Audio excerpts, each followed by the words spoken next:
Ito nga palang ginagawa natin ngayon sa oil filter ng Mazda, naputol siya. Ito yung kanyang filter. Gagawa tayo ng shafting. Ito yung ginagawa ko, guys.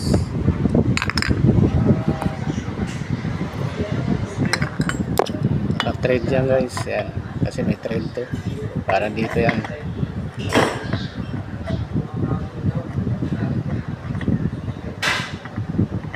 Ayan, pasok na siya.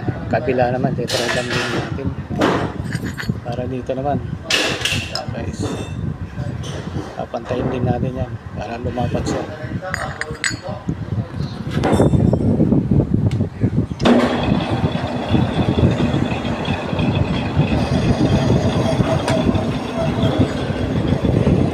Adoy lang kasi ito, guys. Naputol siya. Gagawa natin ang bakal.